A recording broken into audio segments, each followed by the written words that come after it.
అయిన నామానికి మహిమ కలుగునుగాక. చాలా జాగ్రత్తగా నా మాటలు వినండి. ఈరోజు ఆన్లైన్లో వినేవారు కూడా స్కిప్ చేయకుండా ఈ వర్తమానాన్ని ఓపిక ఉన్నప్పుడే వినండి, లేకపోతే మౌనంగా ఉండండి. ఈరోజు ప్రభు ఒక విలువైన మాటలను మనందరితో ప్రభు మాట్లాడాలని ఆశపడుతున్నాడు. హల్లెలూయా. న్యాయాధిపతుల పుస్తకం 17వ అధ్యాయం. న్యాయ పుస్తక్ ఉస్కా 17 అధ్యాయ.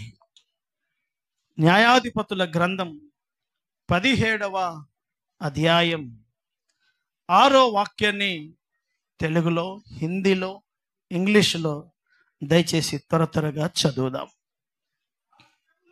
ఆ దినాలలో దేవుని స్వాస్థ్యమైన తన ప్రజలకి రాజు లేడు కనుక తన ప్రజలందరూ ఎవ్రీబడి, ప్రతి వాడు తన ఇష్టానుసారముగా బ్రతకడం అలవాటు చేసుకున్నాడు.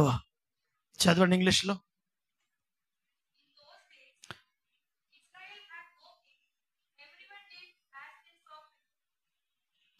पढ़ो हिंदी में. उन दिनों में इस्राएलियों का कोई राजा ना था, जिसको जो ठीक वही वो करता था, उसी रीति से वो जीता था. హల్లెలూయా. నేను మీకు రెఫరెన్స్లు ఎక్కువ చూపించను, మీరు తలల పైకి ఎత్తండి. ఈ మాట దేవుని బిడలైన ఇశ్రాయేలు ప్రజలతో చెప్పబడ్డ మాట. ఇశ్రాయేలులకు రాజు లేడు. ఎందుకు లేడు? వాళ్ళకు రాజు లేని అలవాట్లు ఏమైనా ఉన్నాయా? కాదే. దేవుని వాక్యం నేర్పిస్తుంది, ఆయనే మహారాజుగా ఇశ్రాయేలు అనబడుతున్న తన ప్రజలను పరిపాలిస్తూ వచ్చాడు. ఇశ్రాయేలు అనబడుతున్న తన స్వాస్థ్యానికి దేవుడే రాజు. ఆయనే రాజుగా ఉన్నాడు. అబ్రహామును ఎదుర్కొన్న షాలేము రాజుగా, దేవుడు అదృశ్య దేవుడిగా, ఇశ్రాయేలు సైన్యములకు అధిపతి అయిన నీ దేవుడు నీకు రాజు అయి ఉన్నాడు అని బైబిల్ చెప్తుంది. తన ప్రజలకు రాజు ఆయనే. ఆ రాజు అద్భుతమైన రీతిలో పరిపాలన చేస్తూ నడిపిస్తూ వస్తున్న దినాలు 100 ఏళ్ళు దాటాయి. అయితే కొంతకాలం ఇశ్రాయేలు ప్రజలు సమూయేలు సేవ చేస్తున్న దినాల్లో సమూయేలు దగ్గరికి వచ్చి అడిగారు, అయ్యా, మాకు లోకంలో ఉన్నట్టుగా మాకు రాజు కావాలి. అదృశ్యంగా ఉండే దేవుడు మాకు రాజుగా ఉన్నాడు వాస్తవమే, కానీ ఆయనను చూడగలిగిన కన్నులు మాకు లేవు. మాకు లోకస్తుల వలె రాజు కావాలి, మాకు రాజు నువ్వు ప్రతిష్ఠించు అని చెప్పినప్పుడు సౌలును దేవుడు అభిషేకించాడు. సమూయేలు బాధపడితే సమూయేలుతో దేవుడు అన్నాడు, వారిని ఏలకుండా నన్నే వద్దనుకున్నారు వాళ్ళు. నేను ఇంతవరకు రాజుగా ఉన్నాను వాళ్ళకి, నన్ను ఏలకుండా వారు నన్ను అడ్డగిస్తున్నారు. వాళ్ళ ఇష్టానికి నువ్వు కొనసాగించు, వాళ్ళకు నచ్చినట్టుగా ఒక రాజును నియమించు అని చెప్పి సౌలును, దావీదును, అలా 20 మంది రాజులు యూదా జనాన్ని పరిపాలన చేశారు. హల్లెలూయా. ఆ తర్వాత న్యాయాధిపతులు పరిపాలన చేశారు. నా మాటలు బాగా వినండి. ఇశ్రాయేలు ప్రజలకు కొంతకాలం అదృశ్యంగా ఉన్న దేవుడు రాజుగా ఉన్నాడు. ఆ తర్వాత దేవుడే కొంతమందిని రాజులుగా వారికి నియమించాడు. అయితే కాలం మారిపోయింది. ఇశ్రాయేలు ప్రజలకి రాజు లేడు. చెప్పండి, ఎవరు లేరు? చెప్పండి, ఎవరు లేరు? రాజు లేడు కనుక ఇశ్రాయేలు ప్రజలు అనబడుతున్న తన ప్రజలు తోచినట్టుగా, నచ్చినట్టుగా, ఇష్టమున్నట్టుగా బ్రతుకుతున్నారు. దాని భావం ఏంటి అని అంటే, దైవ చిత్తం లేదు, దేవుని ఇష్టం లేదు, దేవుని ఆలోచనలతో పని లేదు. ఎవడికి ఏది రైట్ అనిపిస్తే వాడు అలాగూ బ్రతుకుతున్నాడు. వారు ఇష్టం ఉన్నట్టుగా బ్రతకడానికి కారణం ఏంటయ్యా అనంటే రాజు లేడు. చెప్పండి, ఎవరు లేరు? రాజు లేడు. రాజు ఉంటే రాజు ఇష్టం నడుస్తుంది. రాజు ఉంటే రాజు ఆలోచనలు నడుస్తాయి. రాజు లేడు కనుక ఎవడికి నచ్చినట్టుగా వాడు బ్రతుకుతున్నాడు. ఇప్పుడు దేవుని వాక్యం అంటుంది, రాజు లేని కాలములో దేవుని ప్రజలు తోచినట్టుగా నచ్చినట్టుగా బ్రతుకుతున్నారు. కనుక ఇశ్రాయేలు ప్రజలకు రాజు ఉండి తీరాలి. హల్లెలూయా. చబాంగటిగా హల్లెలూయా. దేవుని స్వాస్థ్యమైన నీకు, దేవుని సేవకుడైన నాకు, నా దేవుని వాక్యం చెలవిస్తుంది, మనకు రాజు ఉండాలి. చెప్పండి, మనకు రాజు ఉండాలి. రాజు లేడు కనుక ఇదిగో తలుపులు మూయబడ్డాయి. ఒక వ్యక్తి జీవితంలో రాజు లేడు. నా వైపు చూడండి ఎఫ్రైమ్. ఒక వ్యక్తి జీవితంలో రాజు లేడు కనుక వాడికి నచ్చినట్టుగా బ్రతుకుతున్నాడు. రాజు ఇప్పుడు ఈ వ్యక్తి జీవితంలోకి రావాలి. ఈ వ్యక్తి జీవితంలోకి రాజు ప్రవేశం జరగాలి. రాజు ఇతని అంతరంగంలోకి రావాలి. ఇతని కుటుంబ వ్యవస్థలోకి రావాలి. ఇతని సేవలోకి రావాలి. రాజు ఎప్పుడైతే ఇతనికి లేడో ఇతని జీవన విధానం అంత అస్తవ్యస్తం.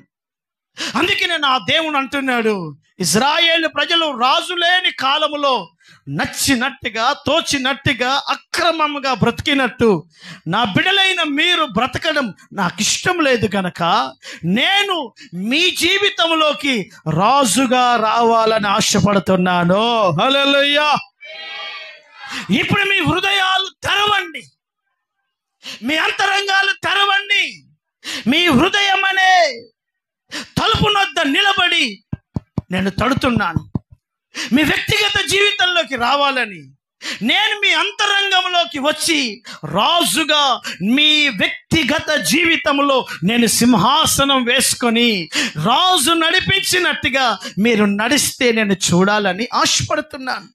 అందుకనే దేవుని వాక్యం అంటుంది, కీర్తనల పుస్తకం 24వ కీర్తన, కీర్తనల గ్రంథం 24వ కీర్తన పుస్తకం, పరిశుద్ధ గ్రంథం దయచేసి తెరవండి. 24వ దావీదు కీర్తన, 24వ దావీదు కీర్తన 4వ వాక్యం నుంచి ఒకసారి చదువుతూ వస్తారా? 24వ దావీదు కీర్తన, ఒక్క నిమిషం. దావీదు కీర్తన 7వ వాక్యం, గుమ్మములారా మీ తలలను పైకెత్తండి, మహిమ గల రాజు ప్రవేశించున్నట్లు పురాతనమైన తలుపులారా మీ హృదయములను మీ తలుపులను లేవనెత్తుకోండి. మహిమ కలిగిన ఈ రాజు ఎవడు? బల శౌర్యము కలిగిన యెహోవా, యుద్ధ శూరుడైన యెహోవా. గుమ్మములారా మీ తలలను పైకెత్తుకోండి, పురాతనమైన తలుపులారా. ఇదిగో ఇదిగో సహోదరుడా, మహిమ గల ఈ రాజు ప్రవేశించినట్లు మీ హృదయములను లేవనెత్తుకొనుడి. మహిమ గల ఈ రాజు ఎవడు? సైన్యములకు అధిపతియగు యెహోవాయే. హల్లెలూయా. సభలు స్వరమెత్తిశారుగా హల్లెలూయా. చాలా జాగ్రత్తగా నా దేవుని మాటలు ఆలకించండి. ఇదిగో ఇదిగో నా మాటలు వినండి. ఏ న్యాయాధిపతుల కాలంలో దేవుడు లేడా? న్యాయాధిపతులు జీవిస్తున్న కాలంలో రాజుగా వారి జీవితంలో ఎందుకు లేడు అంటే వారి హృదయాలు మూయబడ్డాయి, వారి జీవితాలు మూయబడ్డాయి. మాకు నువ్వు అక్కర్లేదు ప్రభువా, నీవు రాజుగా మా జీవితంలో ఉండ అవసరం లేదు. మేము మాకు తోచినట్టుగా బ్రతకాలనుకుంటున్నాం, మాకు నచ్చినట్టుగా జీవించాలనుకుంటున్నాము గనక నీవు మమ్ములను అధికారం చలాయించి నీవు మమ్ములను నడిపించడానికి మేము మీకు అవకాశం ఇవ్వదలుచుకోలేదు అని అనుకున్నారు. కనుకనే రాజు మౌనమైపోయాడు. రాజు రికము లేని రాజ్యముగా న్యాయాధిపతుల కాలములో తోచినట్టుగా బ్రతుకుతున్నారు. ఇదిగో ఒక దైవజనుడిగా దేవుని మాటను ఎత్తిపెట్టిన నీతో మాట్లాడుతున్నాడు.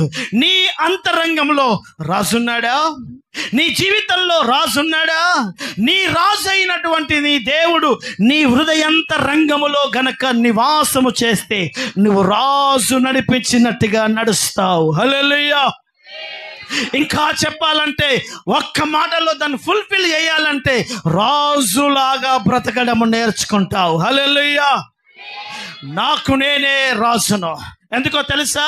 బాగా వినండి, నా వైపు చూడండి. నేను రాజును. చెప్పండి నేను అనండి. చెప్పండి నేను. చెప్పండి గట్టిగా నేను. ఎందుకు? నీలో రాజున్నాడు గనక, ఆ అదృశ్య దేవుడు రాజులాగా ఉన్నాడు గనక నీవు రాజులాగానే బ్రతుకుతావు. అందుకనే కొత్త నిబంధన సంఘానికి దేవుని వాక్యం అంటుంది, మీరు రాజులైన యాజక సమూహాన్ని. మీరు రాజులు. రాజులాగా బ్రతకాలనుకుంటున్నావా? ఒక బానిసలాగా బ్రతకాలనుకుంటున్నావా? ఒక రాజులాగా జీవన విధానం చేయాలనుకుంటున్నావా? ఒక దిగజారిపోయినటువంటి బానిసలాగా బ్రతకాలనుకుంటున్నావా? నీ జీవితం నీ చేతిలోనే ఉంది. ఎవడి జీవితంలో రాజు ఉంటాడో వాడు తనకు నచ్చినట్టుగా జీవించాడు. ఎవడి జీవితంలో రాజు ఉన్నాడో వాడు రాజులాగా బ్రతుకుతాడు. హల్లెలూయా. చపాలి గట్టిగా హల్లెలూయా. అందుకే దైవజనుడైన పౌలు కొరింథీ సంఘానికి అంటాడు, మీరు రాజులు అని అన్నాడు. మాకు దూరమై మాకు వేరై మీరు రాజులుగా బ్రతుకుతే నాకు ఎంతో ఆనందం. అవును, మేము రాజులుగా ఉండినట్లు మీరు రాజులవుట మాకు సంతోషమే అని అన్నాడు. సంఘాన్ని దేవుడు అంటున్నాడు, మీరు రాజులాగా బ్రతకాలి. ఇశ్రాయేలు దేవుడు సైన్యములకు అధిపతి అయిన యెహోవా దేవుని వాక్యం అంటుంది, ఆయన రాజు. ఆ రాజు గుమ్మములుగా నీ జీవితంలో మూయబడితే ఆయన బయట ఉంటాడు. ఒకవేళ నువ్వు తలుపు తెరిస్తే నా సేవలోకి, నీ కుటుంబంలోకి, నీ వ్యక్తిత్వ జీవితంలోకి, రాజా నేను దూరంగా ఉంచడం నాకు ఇష్టం లేదు, నా జీవితంలోకి నువ్వు రా, మహారాజుగా నువ్వు నా జీవితంలోకి వస్తే నేను రాజులాగా బ్రతకడం అలవర్చుకుంటాను. హల్లెలూయా. రాజు రాజులాగానే బ్రతుకుతాడు. వినండి అమ్మా, రాజు ఎవడో బానిస ఎవడో ఈరోజు నేను మీకు చూపిస్తాను. రాజులాగా బ్రతుకుతావా? బానిసలాగా బ్రతుకుతావా? నీ జీవితంలో నిజంగా రాజున్నాడా? ఎందుకో తెలుసా? ఇశ్రాయేలు ప్రజలు ఆ కాలంలో సైన్యములకు అధిపతి అయిన దేవుడైన రాజును దూరం పెట్టేశారు. అందుకనే రాజు లేడు. వారికి రాజు లేడు. నీకున్నాడా బ్రదర్? నీకున్నాడా రాజు? నిజంగా నీ గుండెల్లో రాజు ఉన్నాడా? అబ్రహాముతో దేవుడు ప్రమాణం ఇస్తూ మాట్లాడుతుంటున్నాడు, అబ్రహామా నీ సంతానం ఆకాశ నక్షత్రముల వలె మారుతుంది. నీ గర్భంలో నుంచి రాజులు బయటకు వస్తారు. రాజులు వస్తారు. రాజు సింహాసనంకు చేరకముందే రాజులాగా బతకడం నేర్చుకోవాలి. బాగా వినండి, దావీదు 40 ఏళ్ల తర్వాత సింహాసనానికి ఎక్కాడు. కానీ 40 ఏళ్ల క్రితమే దేవుడు అతన్ని రాజుగా అభిషేకించాడు. సింహాసనము ఎక్కక ముందే దేవుడు 40 ఏళ్ల క్రితమే యెషయ్య కుటుంబంలో సమూయేలు తైలపు కొమ్మును నింపి దావీదు మీద పోసి, నీవు ఇశ్రాయేలీయులకు రాజుగా నేను నిన్ను అభిషేకించాను అని అన్నాడు. సింహాసనము కూర్చున్నది 40 ఏళ్ల తర్వాత, రాజుగా చేయబడింది 40 ఏళ్లకు ముందే. సంఘముగా రేపు మహిమ కలిగిన రాకలలో సింహాసనంలో కూర్చోబోతాం. అయితే మనం సింహాసనానికి చేరక ముందే మనము రాజులాగా బతకడం నేర్చుకోవాలి. హల్లెలూయా. చదమా హుషారుగా హల్లెలూయా. నా మాటలు జాగ్రత్తగా మీరు ఆలోచించండి. దేవుని వాక్యం మీద మీరు దృష్టి పెలపండి. ఇదిగో దేవుని వాక్యం అంటుంది, మనము యేసయ్యను ఎప్పుడైతే నమ్మామో, యేసయ్య ఎప్పుడైతే మన అంతరంగంలోకి వచ్చాడో, యేసయ్య మన కుటుంబ వ్యవస్థలోకి వచ్చాడో, అప్పుడే మన బానిసత్వం తొలగిపోయింది, అప్పుడే మన శాపం విరిగిపోయింది, అప్పుడే మన లోక శాపమైన విరిగిపోయి రాజుల వంశంలో మనము చేరాం. బాగా వినండి, హేరోదు రాజు దగ్గరికి తూర్పు దేశపు జ్ఞానులు చంటారు. యూదుల రాజు ఎక్కడా? ఏంటట? యూదుల రాజు ఎక్కడా? హేరోదు అంటాడు, నేనే రాజును. నువ్వు కాదు, యూదులకు రాజు పుట్టాడు, మేం అతన్ని పూజించి సన్మానించడానికి వచ్చాం. ఎవరు చెప్పారండి? ఎవరు చెప్పారు? అతడు యేసయ్య రాజని ఎవరు చెప్పారు? యేసు ప్రభు ఇదిగో పశువుల పాకలో ఆ తొట్టిలో కూర్చున్నాడు. ఆ యొక్క చినిగిన ఆ గుడ్డ పేగులతో అతడు సింహాసనంలో ఏమి లేడు. పశువుల పాకలో, తొట్టిలో, పశువులు నీళ్లు తాగే తొట్టిలో నా యేసయ్య పడుకున్నాడు. కానీ జ్ఞానము కలిగిన తూర్పు దేశపు జ్ఞానులు అంటారు, ఇతడు యూదుల రాజు. హల్లెలూయా. సింహాసనం ఎక్కడిది? రాజవస్త్రాలు ఎక్కడి? చూస్తే ఒక పశువుల పాకలో ఉన్నాడే, అది జ్ఞానము కలిగిన వాడే గుర్తుపడతాడు. అందుకే దేవుని వాక్యం అంటుంది, రాజులాగా మనం బ్రతకాలి. ఏ కుటుంబానికి రాజు లేడో, ఏ వ్యక్తికి రాజు లేడో, ఏ వ్యక్తి జీవితంలో రాజు యొక్క ప్రమేయము లేదో, వాడికి తోచినట్టుగా బ్రతుకుతాడు. నీవు నీ ఇష్టం ఉన్నట్టు ఎందుకు బ్రతుకుతావో తెలుసా? నీకు నచ్చినట్టు ఎందుకు మాట్లాడుతావో తెలుసా? నీ జీవితంలో అన్ని నీ నిర్ణయాలే. ఎందుకో తెలుసా? నీకు రాజు లేడు, నీతో దేవుడు లేడు, నీలో ప్రభువు లేడు. అందుకే నీ నిర్ణయాలు. ఏ కుటుంబంలో రాజున్నాడో, ఏ సేవలో రాజున్నాడో, ఏ కుటుంబ వ్యవస్థలో రాజున్నాడో, రాజు పరిపాలన చేస్తూ వస్తాడు. హల్లెలూయా. ఇశ్రాయేలు ప్రజలకు రాజు లేడు గనకనే తోచినట్టుగా బ్రతుకుతున్నారు. ఈరోజు ఒక దేవుని విశ్వాసి బిడ్డగా నచ్చినట్టుగా ఎందుకు బ్రతుకుతున్నావు? బానిస బతుకు ఎందుకు బ్రతుకుతున్నావు? దిగసారి ఎందుకు బ్రతుకుతున్నావు తెలుసా? నీకు రాజు లేడా? నీకు రాజు లేడా? రాజు ఎవడికి ఉంటాడో, ఎవడి గుండెల్లో సైన్యములకు అధిపతి అయిన యెహోవాగా రాజు ఉంటాడో, వాడు ఎలా బ్రతుకుతాడో ఈరోజు నేను మీకు కొన్ని అద్భుతమైన విషయాలు చూపించాలని ఆశపడుతున్నాను. దేవుని వాక్యం అంటుంది, యోబు తన పుస్తకం రాస్తంటాడు. యోబు పుస్తకం, నా దేవుని బిడ్డలారా, యోబు పుస్తకం దయచేసి ఆ మాట 31వ అధ్యాయం 37వ వాక్యం ఒకసారి చదువుదాం. యోబు పుస్తకం 31వ అధ్యాయం 37వ వాక్యం. నా అడుగుల లెక్క నా దేవునికి నేను తెలియజేసేదను. ఇదిగో వినండి, రాజు వలె నేను నా దేవుని యొద్దకు వెళ్ళెదను. హల్లెలూయా. అర్థమవుతుందా మాటలు? దేవుని వాక్యమును బాగా లోతుగా ఆలోచించు, నీ మనసు విశాలపరచు, దేవుని ఆత్మ సహాయాన్ని అడుగు. నిద్రమత్తులో ఉండి లోకమంతా తుచ్చమైన మనసుతో నింపబడితే నీకు దేవుని మాట అర్థం కాదు. యోబు అంటున్నాడు, నేను రేపు నా దేవుని ఎదుర్కోబోతాను. ఎలా ఎదుర్కోబోతాను తెలుసా? రాజులాగా ఎదుర్కోబోతాను. నువ్వు ఎలా ఎదుర్కోబోతున్నావు? రేపు నీ రాజు ప్రత్యక్షం కాబోతున్నాడు.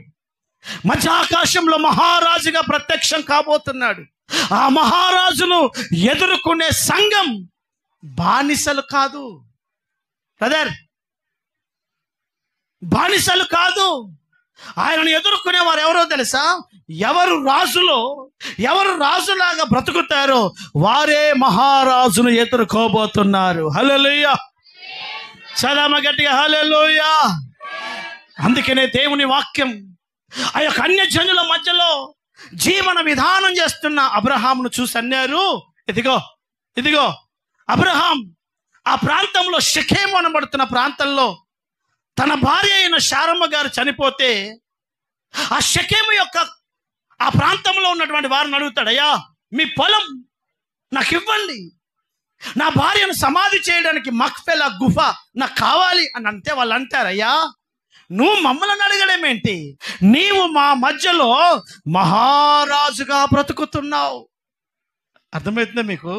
ఈరోజు క్రైస్తవ కుటుంబాలు ఇందులో చెప్పాలంటే గిరికే జీరా దిగజారి బ్రతుకుతున్నారు. ఎవరైనా రాజు దిగజారి బతకడం చూసారా? ఎక్కడైనా రాజు బిచ్చగాడిగా బతకడం చూసారా? ఎక్కడైనా రాజు వంశంలో పుట్టిన వాడు కక్కుర్తి పడడం చూసారా? నువ్వు రాజుల వంశంలో పుట్టిన బిడ్డవు. నువ్వు ఏ రోజైతే నా ప్రభువు నీకు దొరికాడో ఆ రోజే నువ్వు రాజు అయిపోయావు. హల్లెలూయా, హల్లెలూయా. దేవుని వాక్యం చెప్తుంది, నువ్వు ఈ సమాజంలో, ఈ లోకంలో ఒక మహారాజుగా బ్రతకడం నేర్చుకో. రాజుల వంశముగా బ్రతకడం నేర్చుకో. రాజు ఎలా బతికాడో, రాజులు ఎలా బ్రతుకుతారో నేను మీకు ఈరోజు లేఖనంలో చూపిస్తాను. మనకు తెలిసిన రాజులు, అనగనగా రాజుకి 7 పెళ్ళాలు. ఈ రాజులను చూడకు, ఈ రాజులను చూడకు. ఈ రాజులంతా లోకంలో సాధారణమైన రాజులు. వాళ్ళకు రాజ భోజనం, రాజులు చేసుకున్న పెళ్ళాల గురించే తెలుసు. రాజరికముతో బ్రతికిన జీవన విధానం ఏంటో నేను మీకు లేఖనంలో చూపిస్తాను. మనము ఈ భూమి మీద పేదవాడిగా చలామణి అవుతుండవచ్చు. ఈ భూమి మీద ఒక సాధారణమైన వ్యక్తిగా లోకస్తుల దృష్టిలో మనం ఉండొచ్చు. కానీ రేపు దేవుణ్ణి నువ్వు ఎలా ఎదుర్కోవాలో తెలుసా? రాజుగా ఎదుర్కోబోతున్నావు. హల్లెలూయా. చదముష్యారుగా హల్లెలూయా, హల్లెలూయా. మీ గుమ్మములను తెరవండి, మీ హృదయాలను తెరవండి. ఆ మహారాజు మీ గుమ్మములో ప్రవేశించి, మీ కుటుంబంలో ప్రవేశించి, మీ అంతరంగంలో ప్రవేశిస్తే మీరు రాజులుగా బ్రతకడం నేర్చుకుంటారు. హల్లెలూయా. చబాలిష్యారుగా హల్లెలూయా. చదమక్షర చేతులతో హుషారుగా హల్లెలూయా. జాగ్రత్తగా నా మాటలు వినండి. రాజు లేకపోతే నీకు తోచినట్టు బ్రతుకుతావు. రాజు ఉంటే ఎలా ఉంటావో కొన్ని అనుభవాలు మీకు చూపిస్తాను. చాలా త్వరగా ముగిస్తాను. రాజు ఎవడికి ఉంటాడో, రాజు ఎవరి గుండెల్లో ఉన్నాడో వారు ఎలా బ్రతుకుతారు అని అంటే దేవుని వాక్యం అంటుంది. దేవుని బిడ్డలారా, దేవుని వాక్యం అంటుంది, నా అడుగుల లెక్క నేను ఆయనకు తెలియజేస్తాను. నా వైపు చూడండి. యోబు అంటున్నాడు, నేను నా ప్రభు దగ్గర ఎలా బ్రతుకుతానో తెలుసా?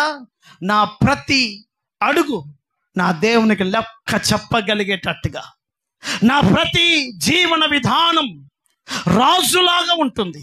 రాజులాగా బ్రతకడం నేర్చుకుంటున్నాను నేను. అందుకని అంటున్నాను, నేను నా రాజును, నా మహారాజైన నా ప్రభువుని రాజులాగా ఎదుర్కోవాలనుకుంటున్నాను. రాజు తన సైన్యానికి ముందు నడుస్తాడు. ఎప్పుడో రాజు తన సైన్యానికి ముందు నడుస్తాడు. పశువుల కాపరి వెనుకుంటాడు, బర్లను గొడ్లను కాసేవాడు వెనుకుంటాడు, గొర్రెలను కాసేవాడు ముందుంటాడు. గొడ్ల కాపరికి గొర్రెల కాపరికి తేడా ఉంది. గొడ్లను బర్లను కాసేవాడు అప్పుడు వెనక ఒక కట్టె పట్టుకొని, కట్టెకి టిఫిన్ డబ్బా పట్టుకొని సపడాకుంటాడు. ఎందుకు తెలుసా? ఈయన ముందు వెళ్తే గొడ్లు బర్రెలు ఈయన బొడిసేస్తాయి. అవి వినే బాపతి కావు. అందుకని అవి పోని ఏ బురదలోనైనా బొంగని నెమ్మదిగా పోదామని అంటాడు. అదే గొర్రెల కాపరి ముందు నడుస్తాడు. కాపరి గొర్రెలను నడిపించేవాడు ముందు నడుస్తాడు. కారణం ఏంటో తెలుసా?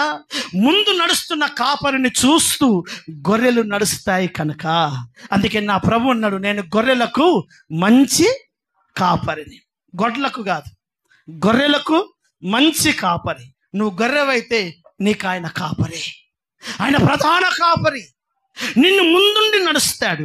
మహారాజుగా, ఇదిగో మహారాజుగా ఆయన ముందు నడుస్తున్నాడు.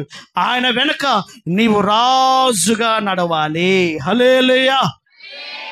చవాలి గట్టిగా హల్లెలూయా, హల్లెలూయా, హల్లెలూయా. రాజు జీవన విధానంలో ఉండే మొదటి అనుభవం బ్యూటిఫుల్ ప్రవర్తన, మాదిరికరమైన అనుభవం. నువ్వు ఎలా నడుస్తున్నావు? నువ్వు మాదిరిగా ఒక తండ్రిగా నీ కొడుకుకు, ఒక తల్లిగా నీ బిడ్డకు, ఒక భర్తగా, ఒక భార్యగా, ఒక కుటుంబ వ్యవస్థలో ఉన్న నీవు, ఒక దేవుని నమ్మిన బిడ్డగా నీ పిల్లలకు ఒక తండ్రిగా నువ్వు మాదిరిగా నడుస్తున్నావా? రాజులాగా నడుస్తున్నావా? రాజు ఎలా నడుస్తాడో తెలుసా? మోడల్.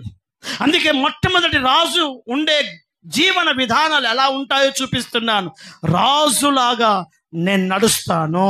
అందుకే అక్కడ అంటున్న అద్భుతమైన మాట, అదే సామెతల పుస్తకం 31వ అధ్యాయమా, ఒకసారి తీసి చదవండి. సామెతల గ్రంథం, సామెతల పుస్తకం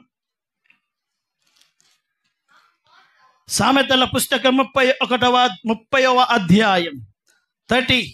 సామెతల పుస్తకం 30వ అధ్యాయం 30వ వాక్యం. టీవీతో నడుచున్నవి 4 కలవు, అవేవనగా ఎల్ల మృగములలో పరక్రమము గలదై, ఎవ్వనికైనా భయపడని, వెనకకు తిరగని.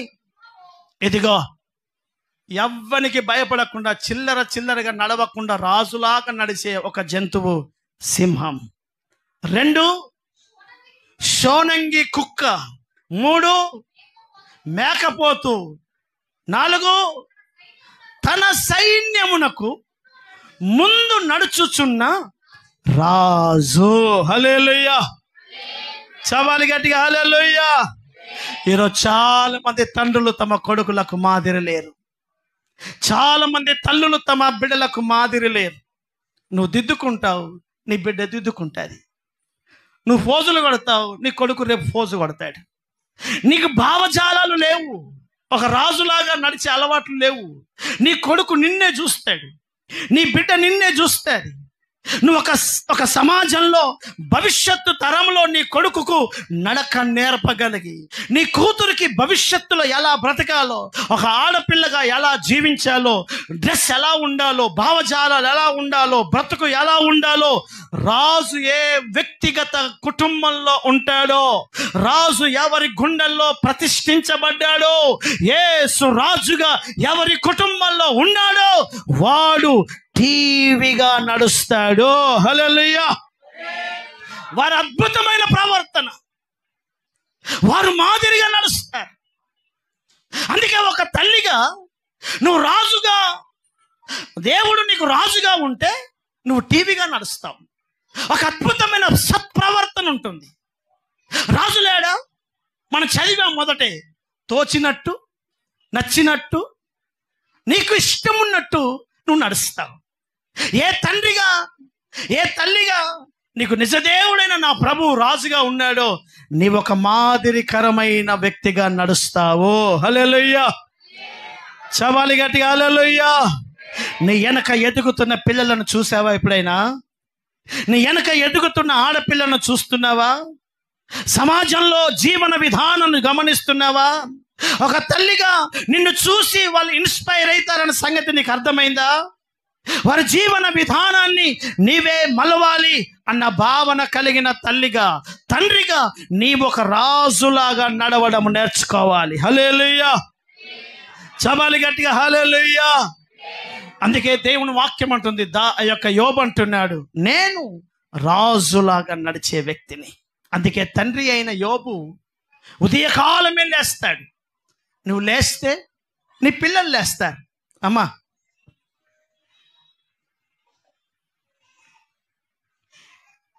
ఒక తల్లిగా నువ్వు లేస్తే ఉదయకాలం ప్రార్థనలో నీ బిడ్డలు లేస్తారు. ఒక తండ్రిగా నువ్వు దేవునితో ఎలా నడుచుకుంటావో నీ కుమారుడు అలాగే నడుచుకుంటాడు. నీ ఆఫీస్ టైం 7 గంటలు, రోడ్డు మీద టైం 10 గంటలు. రేపు నీ కొడుకు 12 గంటలు తిరుగుతాడు. ఇలా తిరగాలరా, రాత్రి 12 గంటలకు రావాలరా అని నువ్వే నడుస్తున్నావు. నువ్వు బానిసలాగా తిరుగుతున్నావు, రాజులాగా కాదు. రాజు రోడ్ల మీద తిరగడు, రాజు చిల్లరగా తిరగడు. రాజు వేసే ప్రతి అడుగు వెనుక ఒక ప్రమాణం ఉంటుంది. హల్లెలూయా. ఆయన వేసే ప్రతి ఆలోచన వెనుక ఒక సంకల్పం ఉంటుంది. నీలో నిజంగా నా ప్రభు రాజుగా ఉంటే నీ జీవన విధానము రాజ్యరికములోనే ఉంటుంది. రాజుగానే ప్రవర్తిస్తావు, రాజుగానే ప్రవర్తిస్తావు నీ పిల్లలకు.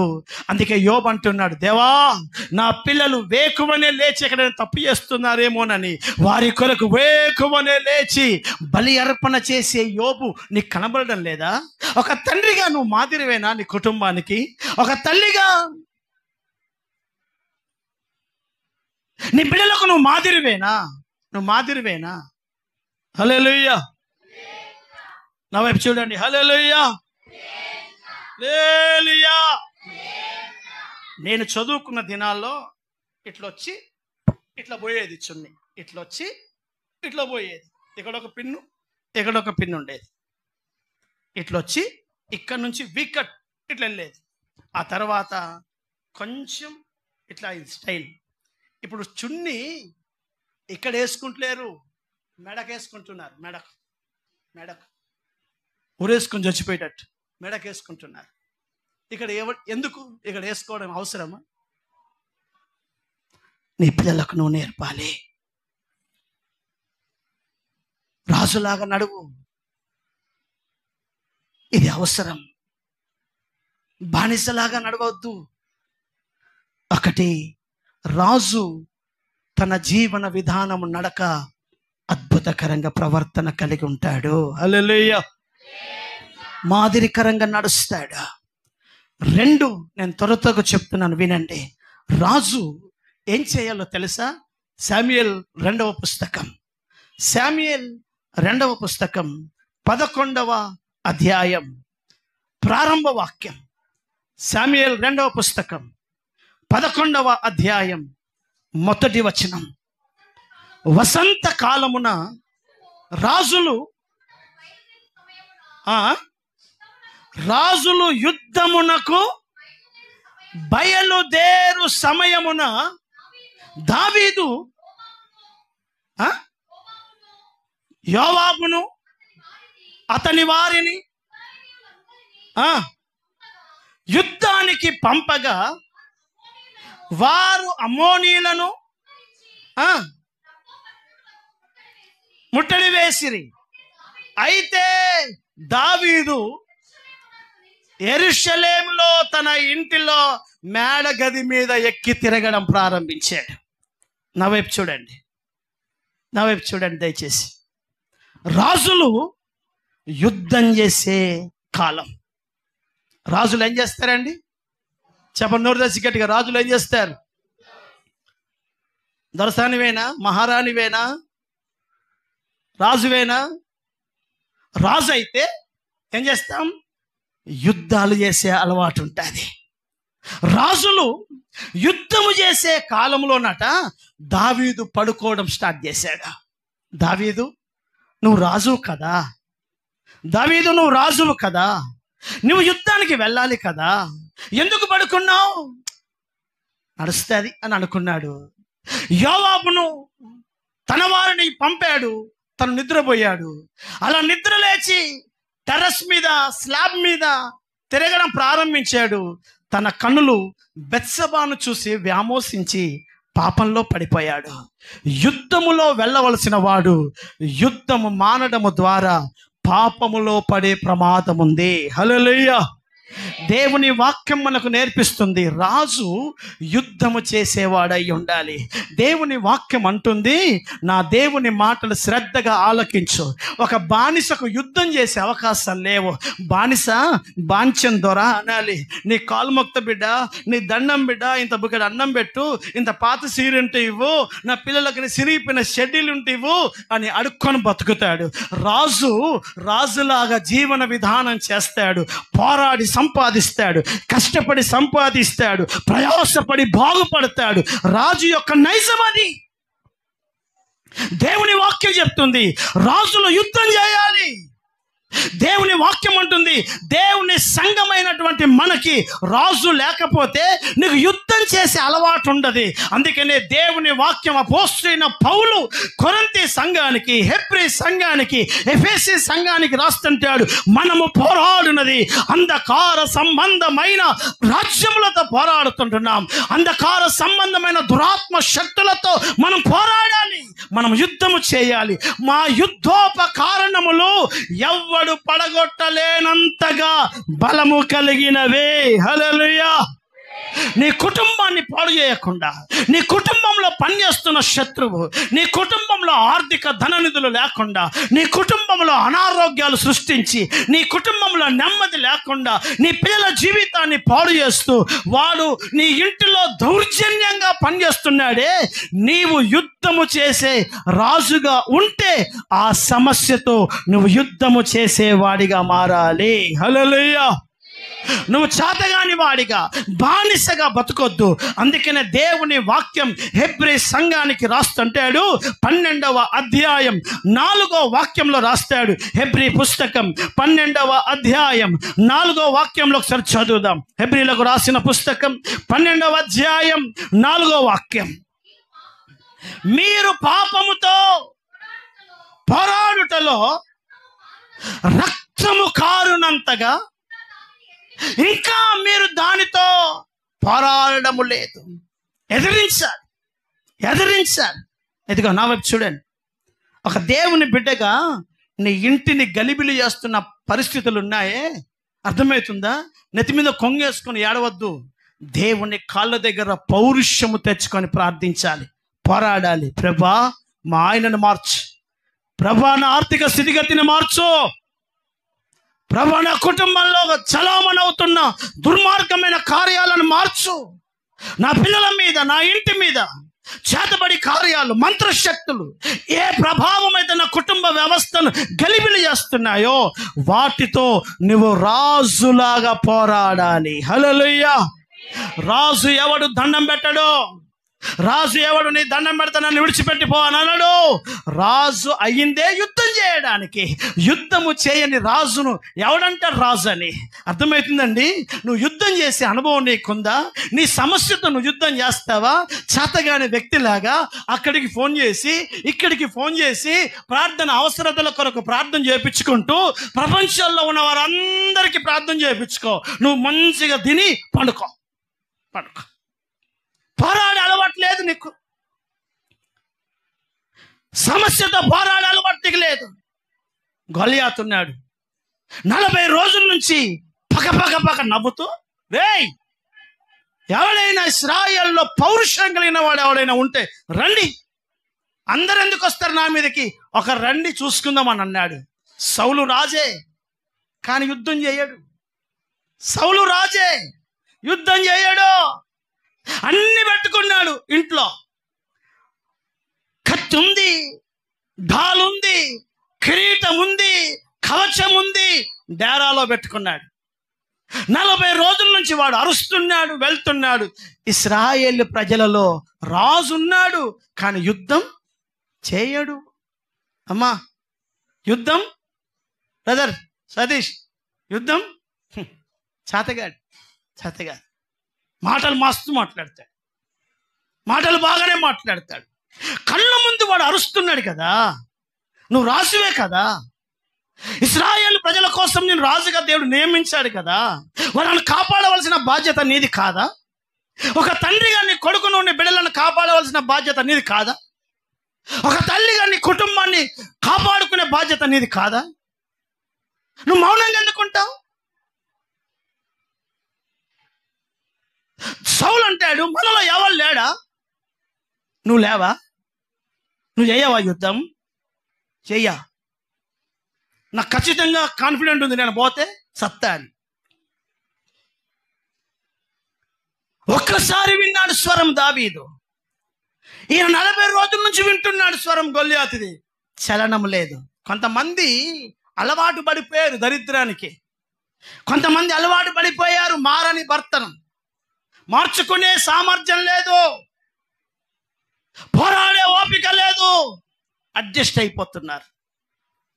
రాజు ఎప్పుడు అడ్జస్ట్ కాకూడదు, పోరాడాలి. హల్లెలూయా. పోరాడాలి. హల్లెలూయా. ఇదిగో దావీదు అంటున్నాడు, ప్రభువా వాడితో నేను పోరాడతాను. సౌలు దగ్గరికి వచ్చి అంటున్నాడు, వాడు దేవుని ప్రజలను విమర్శిస్తుంటే మీరు మౌనంగా ఉన్నారేమో, కానీ అభిషేకంతో నింపబడిన నేను మౌనంగా ఉండను. నేను వెళ్తానయ్యా, నేను వెళ్తాను. ఇదిగో, ఏ రోజైతే రాజుగా అభిషేకం దావీదు మీదకి వచ్చిందో అతడు పోరాడడానికి సిద్ధపడ్డాడు. అదే అభిషేకం సౌలు మీద నిలబడింది, కానీ రాజుగా పనికి ప్రయోజకుడిగా మారడం లేదు. నా మాటలు వినండి దయచేసి. కళ్ళ ముందు గొల్యాతు రండి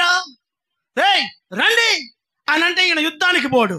కానీ దావీదు ఎక్కడో దాక్కుంటే 3000 మందిని, 5000 మందిని, 4000 మందిని పట్టుకొని దావీదు మీదకి యుద్ధానికి వెళ్తాడు. అవునా కాదా బ్రదర్? అవునా కాదా? పరిశుద్ధ గ్రంథాలు అలాగే ఉందా లేదా? అరే, కళ్ళ ముందు గొల్యాతు పగ నవ్వుతున్నాడు. నీ కళ్ళ ముందు రా అని సవాలేస్తున్నాడు. యుద్ధానికి పోడు. దావీదు నీ కుటుంబస్తుడే, నీ ఇంటి వాడే, ఇశ్రాయేలీయుడే, దేవుని అభిషేకించబడ్డవాడే, వాని మీద కోపతాపం. అందుకే లోకల్లో అంటారు, రే ఏం మోడీరను, పెళ్ళం మీద నీ ప్రతాపం ఏందిరా అంటారా? కొంతమంది ప్రతాపం అంతా ఇంటుల మీదనే, బయటకు పోయి సాత కాదు, బయటకు పోయి సంపాదించి కుటుంబాన్ని కట్టే సాత కాదు. మనకంటే బలహీనులు ఎవరు ఉంటారో వాని మీద లేసేస్తాం. ఎవరి మీద నీ ప్రతాపం? సౌలా, దావీదు మీద నీ ప్రతాపం. ఆయన గనక తిక్క తిరిగిందని అంటే నువ్వు ఆడుంటావు. దావీదు మీదకి ఈయన ప్రతాపం చూపిస్తున్నాడు. చేయవలసిన వాడితో యుద్ధం చేయడా? విశ్వాస బిడ్డలారా, వాళ్ళ గురించి వీళ్ళ గురించి మాట్లాడుకుంటూ సమయం ఎందుకు వ్యర్థం చేస్తావు? నీ కుటుంబాన్ని దోచుకుంటున్న వాడితో నువ్వు యుద్ధం చేయి. నీ పిల్లలను బలహీనపరుస్తున్న వాడితో యుద్ధం చేయి. నీ కుటుంబాన్ని, నీ కన్న గర్భాలను బలహీనపరుస్తూ లోకం వైపు, శపించబడిన అనుభవాల వైపు, నీ పిల్లలను ఈడ్చుకొని పోతున్న అదృశ్య శత్రువైన అపవాదితో నువ్వు యుద్ధము చేయగలిగే రాజులాగా బతకాలి. హల్లెలూయా! చదమ గట్టిగా హల్లెలూయా! రాజు మాదిరిగా నడుస్తాడు. రాజు ముందు నడుస్తాడు. నీ కుటుంబానికి నువ్వు ముందు నడవాలి.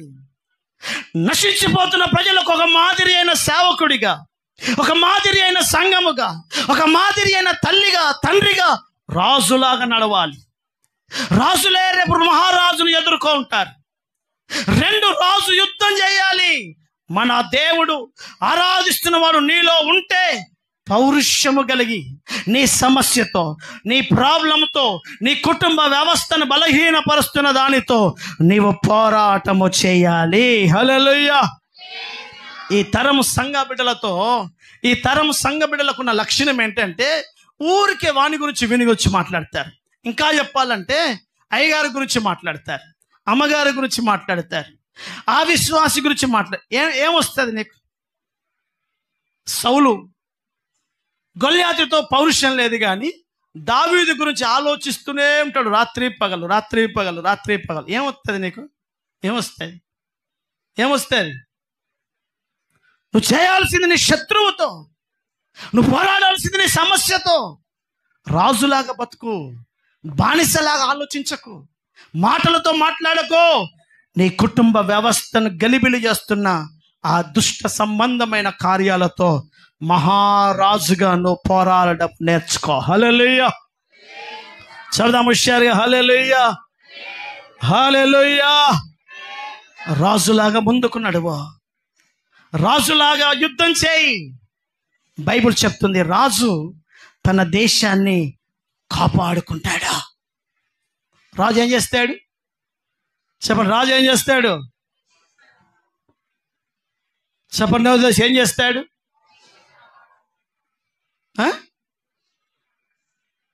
పంటాడా తిని? కశ్మీర్లో టెర్రరిస్టులు వస్తే మోడీ తిని పంటాడా? వెంటనే అలర్ట్ అయ్యి దేశాన్ని కాపాడే పని చేస్తాడా, చేయడా? ఒక రాజుగా, ఒక తండ్రిగా, ఒక తల్లిగా నువ్వు ఉంటే నువ్వేం చేయాలి? నీకిచ్చిన కుటుంబాన్ని, నీకిచ్చిన నీ పిల్లలను నువ్వు కాపాడుకునే పనిలో ఉండాలి. కాపాడుకోవాలి. మెలకువ కలిగిన ఆత్మ నీకు ఉండాలి. నీ బిడ్డలను, నీ కుటుంబాన్ని నువ్వు కాపాడుకోవాలి. ఈ తరం తండ్రులు ఎలా మారారో తెలుసా? తల్లొచ్చు అంటే అది, ఓ మనిషి ఏం చూస్తలేవు నువ్వు, ఓ మనిషి అదే, ఓ మనిషి చూస్తలేవు నువ్వు, చూడు వాడు ఎట్లా తిరుగుతున్నాడో, కాలేజీలో ఎవరినో పట్టుకొని తిరుగుతున్నాడట అంటే ఈ తండ్రి ఏమంటాడంటే, రేయ్ ఎవర్రా, చెయ్యి, ఏం కాదు, చెయ్యి, పో చేసుకోపో. వీడికి చేయ సాతగాక, వీడికి పెళ్లి చేసే సాతగాక అంటాడు తండ్రి, పో చేసుకోపో, లేపుకోపో, చేసుకోపో. ఎంతమంది లేరు? అదే అదే నీ పిల్లలను కాపాడుకునే తండ్రి నువ్వు అలాగ ఉంటావా? నీ బిడ్డను కాపాడుకునే తల్లిగా నువ్వు అలాగే ఇడిచిపెట్టేస్తావా? పో పొండి అంటావా? అది కాదు. నువ్వు కని పెంచి పెద్ద చేసి ఎన్నో ఆలోచనలు పెట్టుకున్న నీ పిల్లలు చేయి దాటిపోకుండా ఒక తండ్రిగా, ఒక తల్లిగా, దేవుని కృపను పొందుకొని ఒక రాజుగా తన దేశాన్ని కాపాడుకున్నట్టుగా మహిమ కలిగిన రాజు ఎవడి గుండెల్లో ఉంటాడో ఆ వ్యక్తులు నిత్యం తన కుటుంబాన్ని పొలిమెరలు వేసుకొని కాపాడుకుంటారు. హల్లెలూయా, చపాలి గట్టిగా హల్లెలూయా. నువ్వు కాపాడుకోవాలి బ్రదర్. నువ్వు ఒక బానిసగా బతుకకు, ఒక తండ్రిగా రాజులాగా బతుకు. నీ ఇంటిని కాపాడు, నీ బిడ్డలను కాపాడు, నీ కుటుంబ వ్యవస్థను కాపాడుకో. దేవుని వాక్యం అంటుంది, దేవుని బిడ్డలారా, ప్రార్థనలో దేవుని సన్నిధానంలో నిత్యము నీ పిల్లలను ప్రభువా నీ కృపలో కాపాడుకొని కాపాడుకొని కాపాడుకొని దేవుని సన్నిధానంలో ఆయన సంకల్పం, ఆయన ప్రణాళిక ఏవైతే నీ పిల్లల మీద ఉందో, ఏ దుష్టుని చేతికి నీ బిడ్డలను అప్పగించకుండా నువ్వు కాపాడుకునే తండ్రిగా, కాపాడుకునే తల్లిగా మనము రాజుల వలె బ్రతకాలి. హల్లెలూయా, సదామ గట్టిగా హల్లెలూయా, చబాలి స్వరమెత్తి గట్టిగా హల్లెలూయా. రాజు ముందు నడుస్తాడు, రాజు మాదిరిగా నడుస్తాడు. నీ ఊళ్ళో, నీ పట్టణంలో, నీ ప్రాంతంలో మహారాజుగా బ్రతుకు. లోకంలో ఒక సామెత అంటది, చెప్పేటి ధర్మసూత్రాలు సొచ్చేటి పలానా పలానా అని అంటారు. అట్లా ఇక్కడ పెద్ద పెద్ద మాటలు, తెల్ల డ్రెస్సు, ప్రతిష్ట, బైబులు, చేసేటి మాత్రం నీ నడక, నీ పద్ధతులు రాజులాగా లేవు. మహారాజు లేడు, అందుకనే విచ్చలవిడిగా బతుకుతున్నావు. నీకు రాజు లేడు, అందుకనే తోచినట్టు తిరుగుతున్నావు. ఎవడికి రాజు ఉంటాడో వాడు క్రమంగా బ్రతుకుతాడు. హల్లెలూయా. రాజు యుద్ధం చేస్తాడు, రాజు తన కలిగిన దాన్ని కాపాడుతాడు, మెలకువ కలిగి ఉంటాడు. రాజు తన ఆయుధములను ధరించుకుంటాడు. హల్లెలూయా. రాజుకు ఆయుధాలు ఉంటాయా ఉండయా? ఉంటాయా ఉండయా? చెప్పనమ్మా, ఉంటాయా ఉండయా? ఆయుధాలు లేకుండా తొడగొట్టేస్తే ఆయన శత్రువు వెళ్ళిపోతాడా? తొడగొట్టాలా, ఆయుధం చేతిలో పట్టుకోవాలా? శత్రువు నీ సూపులకు, నీ పర్సనాలిటీలకు భయపడేవాడు కాదు. వాడు నీ చేతుల్లో ఉన్న ఆయుధాలను చూస్తాడు. బాగా వినండి, బాగా వినండి నా మాటలు. నీ చేతిలో ఆయుధాలు ఉండాలి. అందుకనే బైబిల్ అంటుంది, ఎఫెసీ సంఘానికి రాస్తుంటాడు, సర్వాంగ కవచాన్ని మీరు ధరించుకొని ఆపద్దినమున మీ శత్రువుని మీరు ఎదిరించాలి అని అంటాడు. ఆత్మ అనే ఖడ్గాన్ని పట్టుకోండి, విశ్వాసం అనే ఢాలును చేత పట్టుకోండి, సత్యం అనే దట్టిని కట్టుకోండి. ఆయుధాలు ఉన్నాయి, ఆయుధాలు ఉన్నాయి, ఆయుధాలు ఉన్నాయి. ఆయుధాలు లేకుండా ఏ రాజు ఉండడు. నీ ఆయుధాలు శత్రువు ఎత్తుకొని పోకుండా నీ ఆయుధాలను కాపాడుకోవాలి. ప్రార్థన అనే ఆయుధాన్ని, ప్రతిష్ట అనే ఆయుధాన్ని, పరిశుద్ధత అనే ఆయుధాన్ని, నీకున్న వరములు అనే ఆయుధాన్ని నువ్వు కాపాడుకోవాలి. పరిశుద్ధ గ్రంథం చెప్తుంది, దేవుని బిడ్డలారా, యుద్ధములో ఇదిగో గొల్లియాతు చేతిలో ఈట ఉంది, కానీ డాలు గొల్లియాతుకు డాలు లేదు. గొల్లియాతు చేతిలో ఈటనే ఉంటుంది, డాలు ఉండదు. దేవుని వాక్యం అంటుంది, ఈ యొక్క దావీదు తన చేతిలో ఆయుధాన్ని పట్టుకున్నాడు. ఒడిసెలను పట్టుకుని యుద్ధానికి వెళ్తున్నాడు. ఆయుధాలు లేకుండా యుద్ధము చేయలేమో. హల్లెలూయా. ఒకరోజు నా మాటలు దయచేసి హృదయంలో పెట్టుకోండి. సౌలు దావీదును తరిమి తరిమి తరిమి తరిమి అరణ్యంలో పడుకున్నాడు. తన ఈట తన పక్కలో పెట్టుకున్నాడు. మంచం పక్కన పెట్టాడు ఈట. ఈట పక్కన మంచం పక్కన ఈట పెట్టాడు. మంచం పక్కన నీళ్ళ బుడ్డి వాటర్ బాటిల్ పెట్టుకున్నాడు. పడుకున్నాడు. మంచి నిద్రలో ఉన్నాడు. దావీదు వచ్చాడు, ఈటను పట్టుకొని పోయాడు. సారుకు సోయలేదు.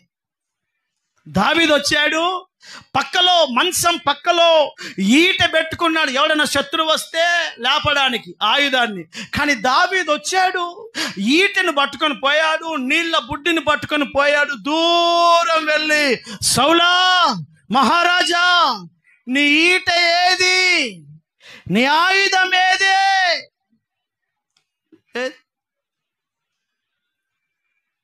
ఆయుధాలు లేవు. ఆయుధాలు లేకుంటే శత్రువు చేతిలో ఓడిపోతావు. అమ్మా, ఒకప్పుడు నీ ఆయుధం బలమైన ప్రార్థన నీకుండేది. మోకరించి కన్నీటి ఆత్మ నీకుండేది. ఏ సమస్య అయినా ప్రభు కాళ్ళ దగ్గర పడి ఏడ్చేదానివి. పౌరుషంతో ప్రభు పాదాల దగ్గర పోరాడేదానివి. ఆయుధం ఎవడో ఎత్తుకుపోయాడు. ఇప్పుడు సౌలు ఆయుధాలను ఎత్తుకొని పోయినట్టుగా చాలా మంది దేవుని బిడ్డల ఆయుధాలు లేరు, ఆయుధాలు లేవు. అందుకే దేవుని వాక్యం అంటుంది, రాజు తన ఆయుధమును ధరించుకొని ఉండాలి. ఎప్పుడు ఆయుధమును ధరించుకొని ఉండాలి. ఆయుధము లేనివాడు యుద్ధ రంగంలో ఓడిపోతాడు. గనక దేవుని వాక్యం అంటుంది, రాజుగా నీవు బతకాలి అని అనుకుంటే, నీ హృదయంలో సైన్యములకు అధిపతి అయిన యెహోవా రాజుగా ఉంటే నువ్వు ఒక రాజుగా జీవన విధానం చేస్తావు. గనక నీ చేతిలో ఎప్పుడు ఆయుధాలు ఉంటాయి. ప్రార్థన అనే ఆయుధం ఉంటుంది. పరిశుద్ధత అనే ఆయుధం పెట్టుకుంటావు.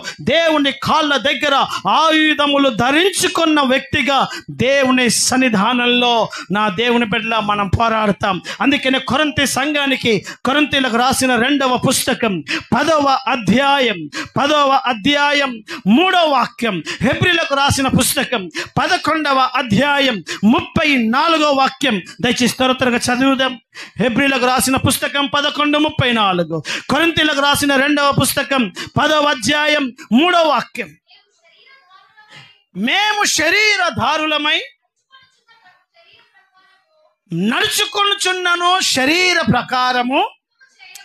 మేము శరీర ప్రకారము తిట్టుకుంటూ గునుక్కుంటూ వారసూపులు చూసుకుంటూ యుద్ధం చేసే వాళ్ళం కాదు మేము.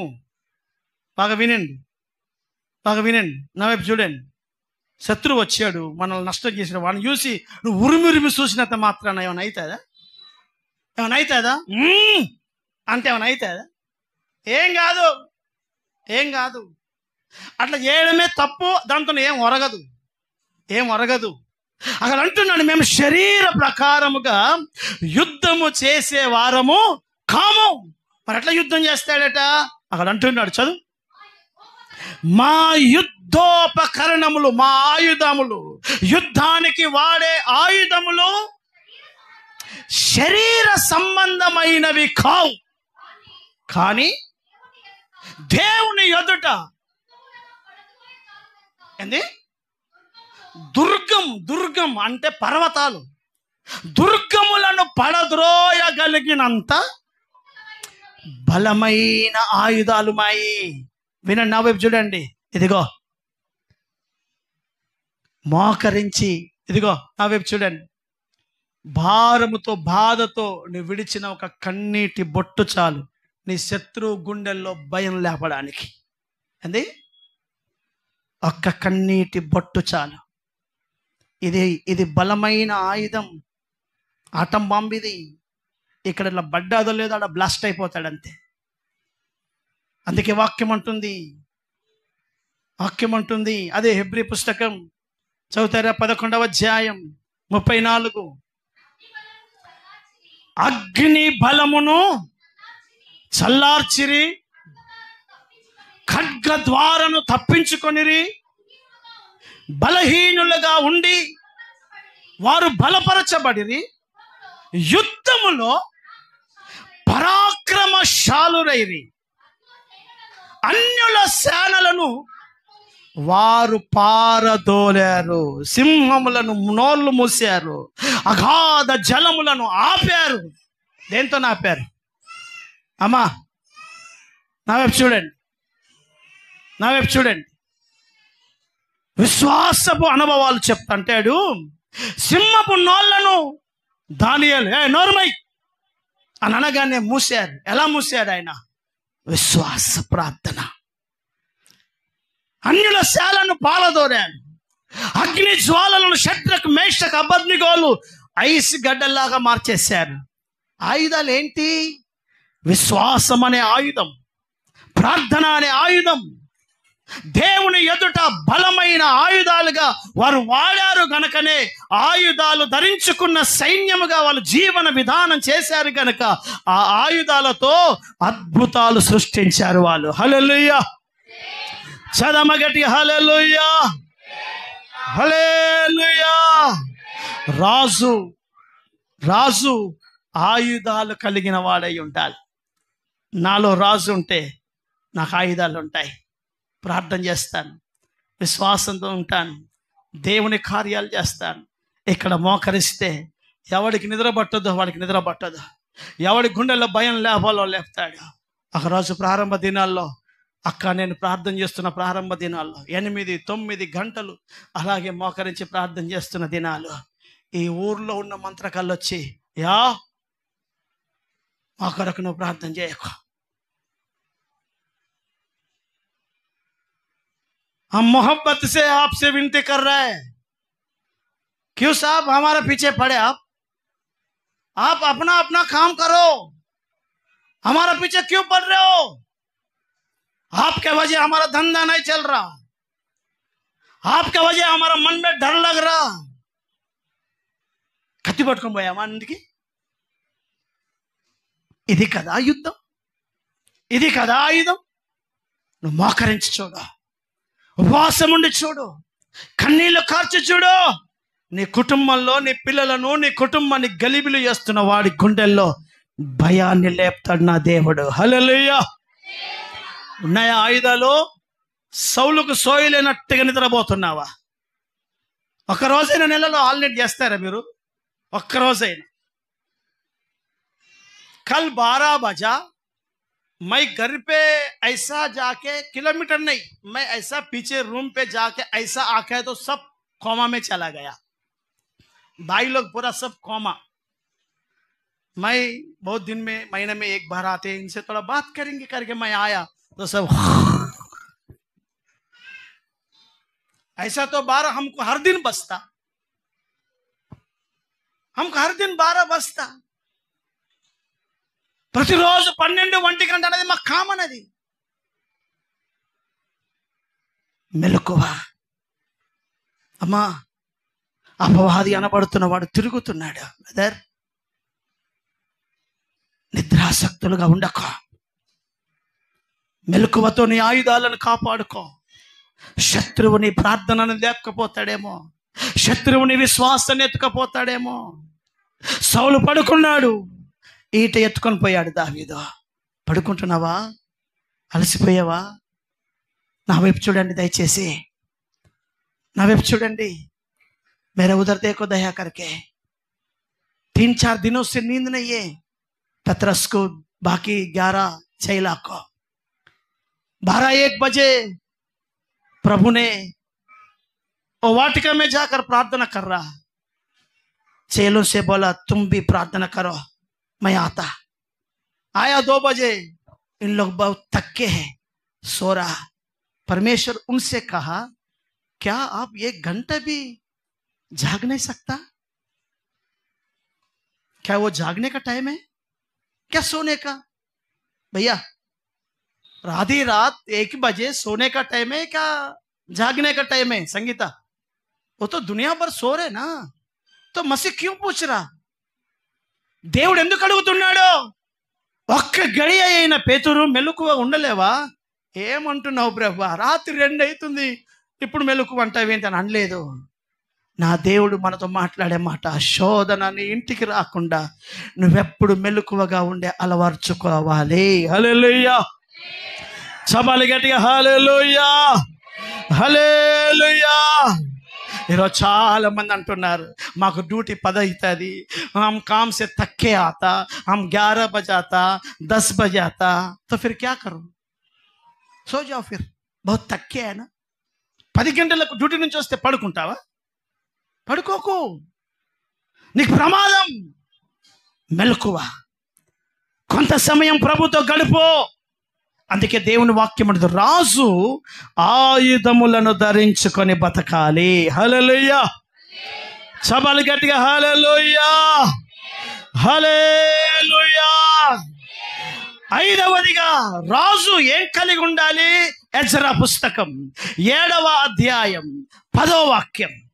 ఎజ్రా పుస్తకం, త్వరగా చెప్తున్నాను. ఎజ్రా పుస్తకం 7వ అధ్యాయం. పరిశుద్ధ గ్రంథం తెరవండి, మీ దృష్టి మీ గ్రంథముల మీద నిలపండి. రాజ్యం యొక్క అనుభవాలు, రాజుగా ఉండే వ్యక్తి యొక్క జీవన విధానాలు మీకు చూపిస్తున్నాను.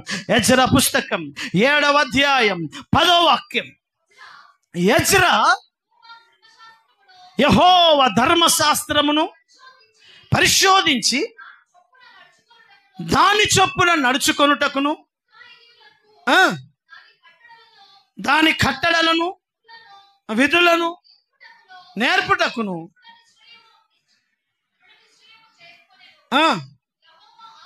7వ అధ్యాయం 10వ వాక్యం చదువుతున్నావా? చదువు.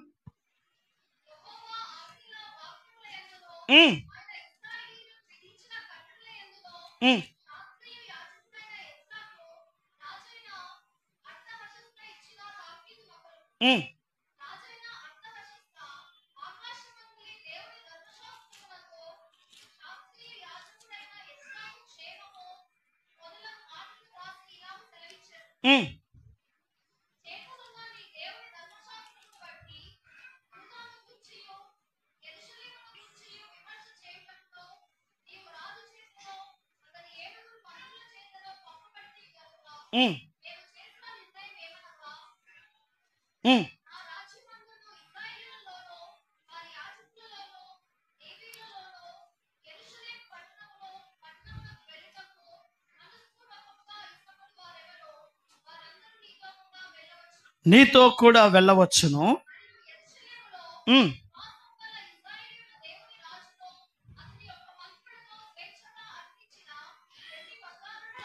వెండి బంగారములను నీవు తీసుకొని పోవలను. ఇదిగో ఈ మాట, మరియు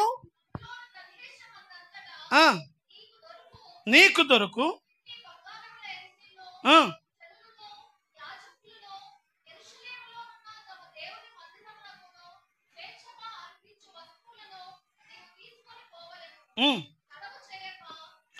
20వ వాక్యం. నీ దేవుని మందిర విషయములో, ఇదిగో బాగా వినండి, దానమిచ్చుటకై అది ఏదైనను నీకు కావలసిన ఎడల రాజు యొక్క ఖజానాలో నుండి. అమ్మా, రాజుకేముంది? ఖజానా ఉందా? మీకు ఖజానా ఏమైనా? బాగా వినండి, నా వైపు చూడండి. నేను దేవుని మాటను కళ్ళబొల్లి కబుర్లు చెప్పేవాడిని కాదు. బాగా వినండి. రాజు మాదిరిగా నడుస్తాడు, రాజు యుద్ధం చేస్తాడు, రాజు దేశాన్ని కాపాడుకుంటాడు, రాజు ఆయుధములు ధరించుకుంటాడు. రాజుకు ఒక ఖజానా కూడా ఉంటుంది, ట్రెజరీ, ఫినాన్షియల్. ఎప్పుడైనా విన్నారా? రాజు ఖజానా ఖాళీ అవుతుందా?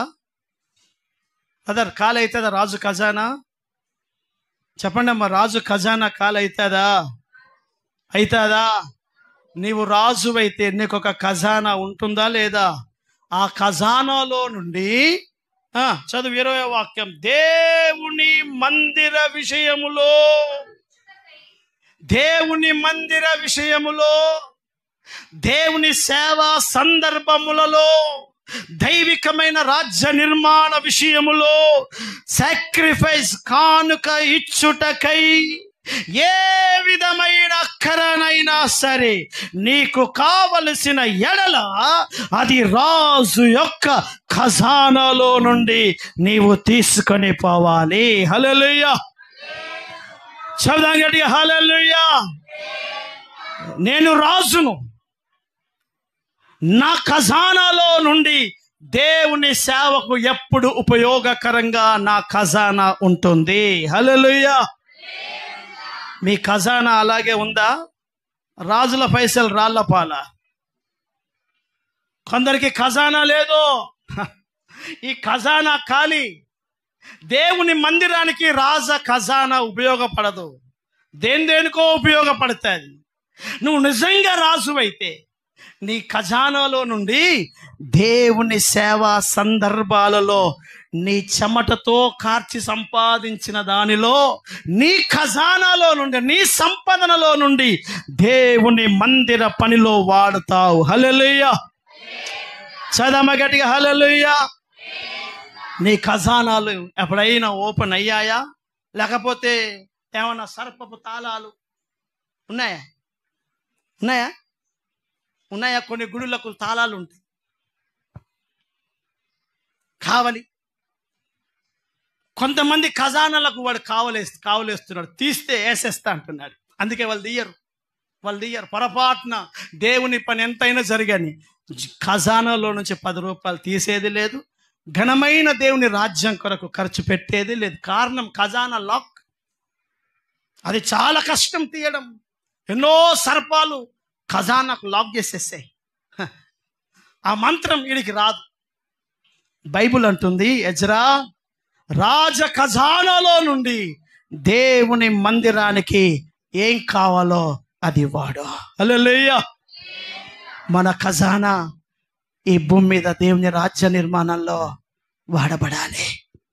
దేవునికి ఇచ్చిన 10 రూపాయల సంపాదన అయినా కనీసం నీ వంతుగా ఘనమైన రాజ్యంలో నీ చెమట చుక్క దేవుని మందిరంలో వాడబడాలి. హల్లెలూయా. ఇది నేను చెప్పడం లేదు. నువ్వు రాజు అయితే నీకు ఒక ఖజానా ఉంటుంది. రేవంత్ రెడ్డి గారు చెప్పారు, పైసలేమి లేవు, మేమేమి ఇయ్యలేమని. ఆయన ఖజానా ఖాళీ అయిపోయింది. కానీ నిజదేవుని బిడ్డలు నిజంగా నా ప్రభు రాజుగా మీ జీవితంలో ఉంటే మన జేబులు ఎప్పుడు ఖాళీ కావు. దేవుడు అట్టి కృప కలగ చేయునుగాక. హల్లెలూయా. సవాలు హల్లెలూయా. హల్లెలూయా. ఒకరోజు సేవకుల కూడికలో ఇంతకుముందు చెప్పాను, చాలామంది సేవకులు నన్ను బాగా హేళన చేయాలని చూస్తారు. ఒక పాస్టర్ అన్నాడు, రవి పాస్టర్కు జేబులు ఎన్ని ఉన్నాయి, మనకెన్ని జేబులు ఉన్నాయి అని అన్నాడు. అదే రవి పాస్టర్కి ఎన్ని జేబులు ఉన్నాయి, మనకెన్ని ఉన్నాయి? మనకు షర్టుకు ఒక జేబు, ప్యాంటుకు సైడ్ ప్యాకెట్లు 2, బ్యాక్ ప్యాకెట్ 1. కానీ అయ్యగారికి షర్టుకే 2, ఇటుపక్క 1, ఇటుపక్క 1, ప్యాంటుకు 2, మళ్ళీ బ్యాక్ ప్యాకెట్. మనకంటే ఒక జేబు ఎక్కువనే ఉంది. మన షర్టు జేబు ఇంతే, కానీ ఆ లాల్చ జేబు చాలా పెద్దది. హల్లెలూయా. అంటే నేను అన్నాను, నా ఖజానా పెద్దది. లాకర్, నీ దగ్గర తులం ఉంటే తులం లాకరే ఇస్తాడు బ్యాంక్ వాడు. నీ దగ్గర కిలో బంగారం ఉంటే కిలో బంగారం పెట్టే లాకర్ ఇస్తాడు. నాకు ఖజానా పెద్దది. నాకు అందుకే 4 జేబులు అవసరమే. హల్లెలూయా. చవాలి గట్టిగా హల్లెలూయా. రాజ ఖజానా. చెప్పండి, మన ఖజానా ఎలా ఉండాలి? దేవుడు దీవించినట్టుగా ఉండాలి, అది తరగకూడదు. హల్లెలూయా. మన ఇంటిలో ఎప్పుడు లోపం ఉండకూడదు, మన ఇంటిలో ఏ లోటు ఉండకూడదు. నా దేవుడు అలాంటి ఒక గొప్ప ఆశీర్వాదం మన కుటుంబ వ్యవస్థలో కలుగజేయునుగాక. హల్లెలూయా. రాజు ఖజానా కలిగి ఉంటాడు. ఆ ఖజానా దేవుని మందిరంలో వాడబడాలి.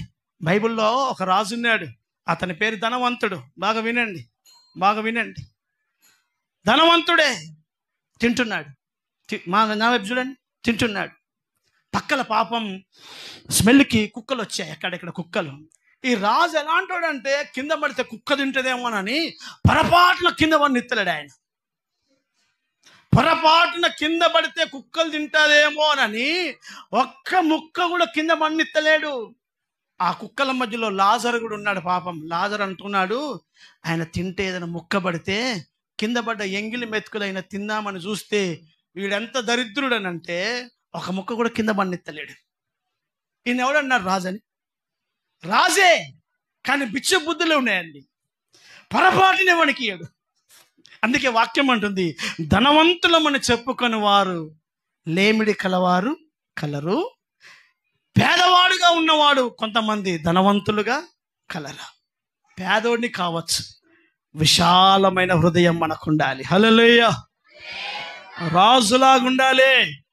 చుట్టం వస్తే వినండి, కిలో మటన్ తినిపోతాడు, పోయేటప్పుడు 5 రూపాయలు ఇచ్చిపోతాడు. కిలో మటన్ తినిపోతాడు, వచ్చి 5 రూపాయలు ఇచ్చిపోతాడు. బిడ్డ రా, ఈయనకొక 5 రూపాయలు, ఈయనకొక 5 రూపాయలు. ఒక రోజున మన దగ్గరికి ఆరాధనకు వచ్చిన ఒక సిస్టర్ అండి, ప్రార్థన చేయించుకుంటుంటే ఆమె అంది, అయ్యా చిల్లర ఉందా అని అన్నది. అదే చిల్లరా? దేనికమ్మా చిల్లరా?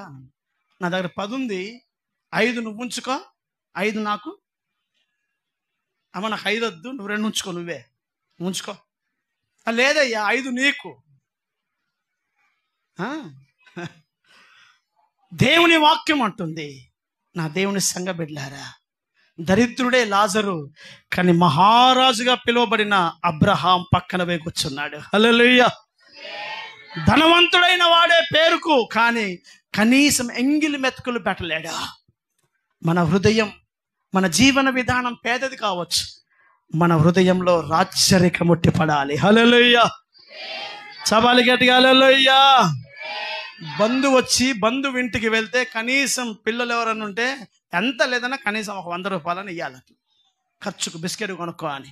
ఎంత ఇవ్వాలి? కనీసం 500 రూపాయలు ఇవ్వే ఓపిక లేకపోతే కనీసం.